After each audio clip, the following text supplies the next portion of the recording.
ఇంటి కళ 4 గోడలు, ఒక పైకప్పు వెనక ఉన్న ఒక ఎమోషన్.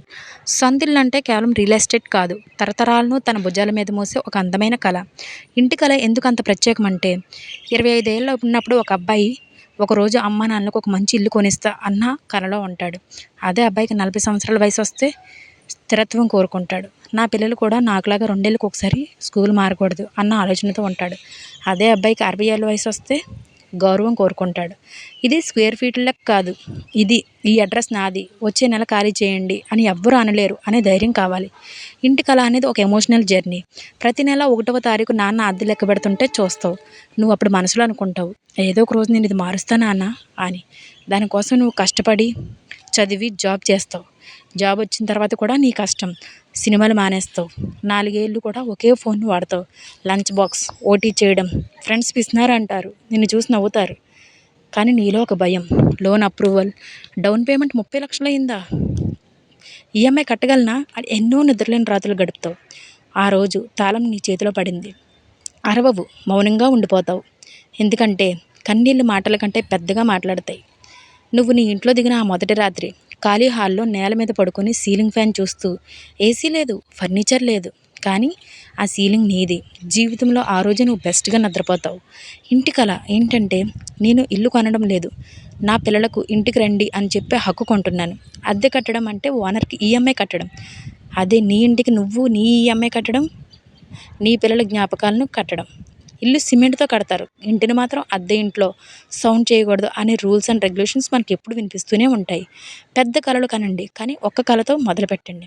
మీ పేరున్న ఒక్క తలుపు, 20 ఏళ్ల లోన్, లేచి పనిచేయడానికి 7,300 రోజులు మోటివేషన్. ఇంకా కళ కంటూనే ఉన్నావా? నువ్వు లేట్ కాదు. మీ నాన్న 50 ఏళ్ళు ఉన్నప్పుడు కన్నా కళ నువ్వు 30 ఏళ్ళకే కంటున్నావు. నువ్వు ఆల్రెడీ ముందున్నావు. 1 BHK అంటే చిన్నది కాదు, అది మొదలు. ధీరుభాయ్ అంబానీ కూడా ఒకే రూమ్తో మొదలుపెట్టారు. ఈఎంఐ భారం కాదు, అది నీ ఫ్యూచర్కి నువ్వు కట్టే అద్దె. ఇన్స్టాగ్రామ్లో వాళ్ళ స్టెప్ 20తో నీ స్టెప్ 1ని ఎప్పుడూ పోల్చుకోకు. ఈరోజు నువ్వు చేయాల్సిన 3 పనులు ఉన్నాయి. ఏంటంటే, పేరు పెట్టు. ఒక సెపరేట్ బ్యాంక్ అకౌంట్కి ఒక పేరు పెట్టు. పేరు అనేది ఒక ఎమోషన్, ఒక కమిట్మెంట్. ప్రతిరోజు నువ్వు 100 రూల్ పెట్టుకో. రోజుకి కనీసం 100. నువ్వు నీ శాలరీని ఎన్నో రకాలుగా వాడుతున్నావు, దాంట్లో ఒక్క 100 తీసి పక్కన పెట్టు. అదే నీకు సంవత్సరం అయ్యేసరికి 3,06,500 రూపాయలు అవుతుంది. అదే నీ రిజిస్ట్రేషన్ ఫీజు అనుకో. ఇప్పుడే మొదలుపెట్టు. సైట్స్ చూడు. ఇంకో 5 ఏళ్ళు కొనలేకపోయినా పర్లేదు, కానీ ప్రతి 6 నెలలకు ఫ్లాట్స్కి మాత్రం వెళ్ళి చూడు. నీలో ఆ మంట మాత్రం అస్సలు ఆరనివ్వద్దు. కళ నెరవేరిందా, ఆ పాత నిన్ను నువ్వు మాత్రం మర్చిపోవద్దు. డబ్బులు మిగిల్చడానికి బస్సులు వెళ్ళిన నువ్వే ఈ కొత్త హాల్లో మొదట కూర్చోవాలి. అమ్మా నాన్నలకు ఫోన్ చేయి. ఆ కిచెన్లో మొదటి వంట వాళ్ళతోటే చేయించు. ఆ స్టవ్ను వాళ్ళే మొదట వెలిగించాలి. ఒక ఖాళీ గోడ మీద అలాగా ఉంచు మాది.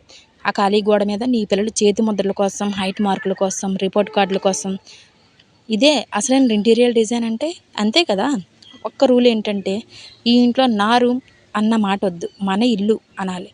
నిజం ఏంటంటే, ప్రపంచం అడుగుతుంది ఎన్ని స్క్వేర్ ఫీట్స్ కొన్నావు అని, కానీ నీ గుండె గుర్తుపెట్టుకుంటుంది ప్రతి స్క్వేర్ ఫీట్కి ఎన్ని త్యాగాలు చేసావు అని. అందుకే ఇల్లు ఎప్పుడూ ఖరీదు కాదు, ఆ కళ వెలకట్టలేనిది. నువ్వు కూడా ఇల్లు కొనాలని కలగంటున్నావా? అయితే రోజుకు 100 రూపాయలు నీ శాలరీని వేస్ట్ చేసుకోకుండా 100 మాత్రం తీసి దాసి, ఇంటికనే కాదు నీకేమన్నా గోల్డ్ ఏం కావాలన్నా 100 మాత్రం సేవ్ చేయడం మర్చిపోకు.